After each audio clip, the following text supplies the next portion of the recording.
안녕하십니까. 일자리 걱정 없는 지구촌 만들기 다모의 김진수입니다. 이번 시간에는 업종별 준비된 창업, 농림업 부분을 살펴보도록 하겠습니다.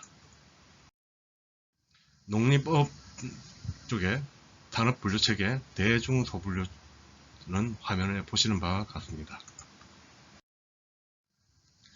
농림업의 중장기획은 농업, 농촌 및 식품발전계획, 식품산업 발전계획 5년짜리 계획이 있고 6차 산림 기본계획이 20년짜리 장기 계획이 있습니다. 그리고 수산업 5천 발전 기본계획은 2020년도까지 5년 동안 했는데 요거는 아마 제2차가 나왔을 것 같습니다. 그래서 농림업의 업 쪽에 앞으로 방향성은 어떻게 될 것인가 라고 했을 때는 물론 이거 계획들이 상당히 두껍습니다. 한번은 코치를 갖다 컨설팅을 한다라면 이 방향을 보고서 잡아야 되는 거고, 실제 농림업에 창업을 갖다 하겠다라고 하면은 정부의 방향 앞으로 이거는 이 중장기 계획 같은 경우는 그 대통령 선거, 국회의원 선거하고 관계없이 무관하게 진행이 되는 거기 때문에 이거는 그 해당 업종에 어떻게 되겠다라는 부분에 대한 발전 계획이 있기 때문에 이쪽에 대해서 정부의 예산이 집행이 되고 하기 때문에 앞으로 창업을 갖다 하신다, 새로의 일자리를 갖다 해야 된다, 기존에 그 하던 알고 계시던 분 말고 정부에서는 앞으로 미래 10년 동안 10년 후에는 이렇게 바꿀 거다 목표를 보고서 이렇게 장기 플랜을 갖다 잡는 거거든요. 요 계획을 갖다 보시는 게 낫죠. 그렇게 하셔야 됩니다. 반드시 그렇게 한 번씩은 어업 쪽에서 하실 분은 요 플랜을, 제2차 플랜을, 임업 쪽에 나무와 관련된 산림청 관련된 창업을 갖다 할 거다 라면 이런 부분, 농업 쪽에 할 거다 라고 하면은 요 계획서를 살펴 갖다 보시는 게 중요합니다. 농림업의 산업을 보게 되면은 지역 총생산은 산업 평균 이하입니다. 시장은 그렇게 많이 늘어나고 생산 자체가 그렇게 늘고 있지 않죠. 그리고 그 대도시 거의 없고 취업자 수 감소하고 있고 사업체는 증가를 갖다 하고 있고 기농인구로 증가 때문에 이렇게 된 것으로 생각이 됩니다.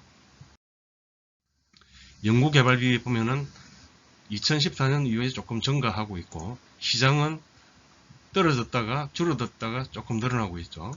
그리고 매출 수익률은 아직 안 좋은 상태입니다. 그리고 차입금 의존율은 평균보다는 높은 상태. 그렇기 때문에 차입금 의존율을 조금 더 낮출 필요가 있는 산업이다. 강약점을 보시게 되면은 농림업은 강점이 풍부한 토지 자원이죠. 땅 많지 않습니까? 어촌도 그렇고, 그리고 환경이 청정 환경입니다. 이런 상당히 좋은 강점을 갖다 가지고 있습니다. 약점으로서는 인력이 점차 줄어들고 있죠. 그리고 교육문화 산업 인프라가 부족한 것도 약점이고, 대신에 기농인구가 증가하고 스마트 영농이 확대되고 있습니다. 그리고 FTA가 확대를 되고 있고, 이 말은 FTA를 하면 농림업이 피해를 갖다 보죠.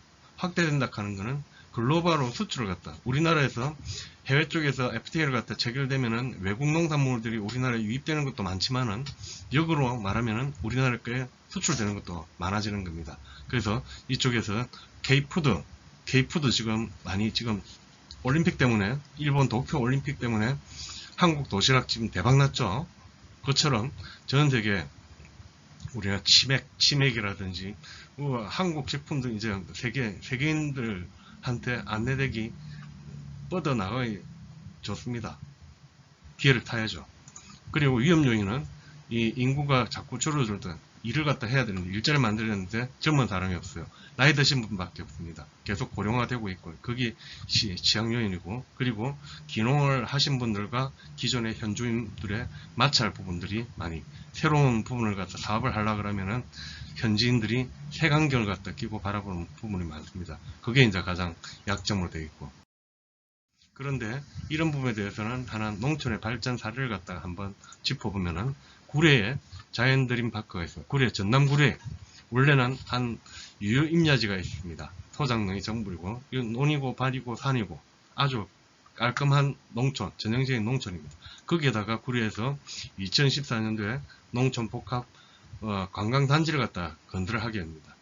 아이쿱 협동조합에서 조합원이 이쪽에다가 농촌 관광단지를 다 복합 관광단지를 만들어서 영화관도 만들고 김치공장, 라면공장 이런 걸 갖다 만들게 됩니다. 이렇게 해서 어떻게 됐느냐 그러면 2017년도에 매출이 1,400억, 2014년도에 개장해가지고 600억, 700억 하다가 3년 만에 1,400억까지 올라갔습니다. 엄청나죠? 1,400억. 생각이 되십니까? 요런 땅에서 5년 전에 이런 땅에 없죠? 팔 거 없습니다. 그런데 1,400억의 매출을 갖다 나온 겁니다. 대박이었습니다. 하지만은 이쪽에 인구가 늘어나지는 않았습니다. 왜 그러냐면은 협동조합의 조합원들끼리 출자를 갖다 해가지고 조합원들의 협동조합의 수익 사업으로 추기를 갖다 했기 때문에 조합원들만 중심으로 늘어났고, 여기에 거주연지 인프라가 문화 인프라가 그만큼 확대되지 않았던 거죠.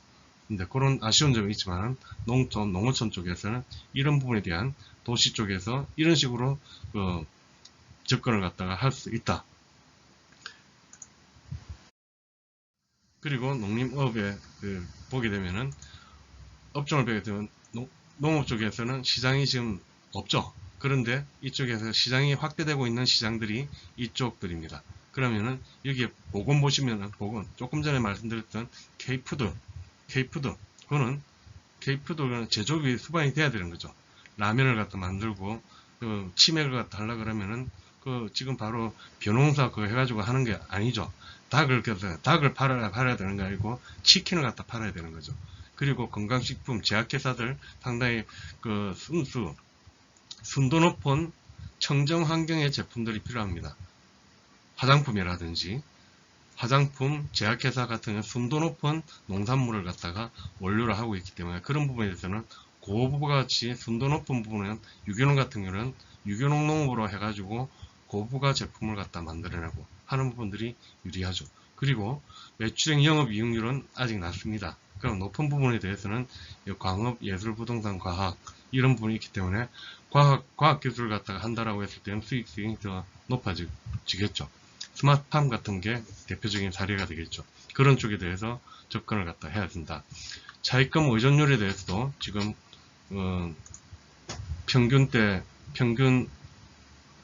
평균보다는 높은 상태죠. 그럼 더 낮은 부분에 대해서 금융, 과학기술 이런 쪽과의 연계를 갖다 통해 가지고 차입금 의존율을 갖다 낮추는 쪽으로 농림업은 준비된 창업 전략을 갖다가 새로이 기술 벤처 창업 전략을 받아가야 되겠다. 방향을 그렇게 설정해야 되겠다는 것을 알 수 있습니다. 이상으로 농림업의 준비된 창업 전략에 대해서 살펴보았습니다. 감사합니다.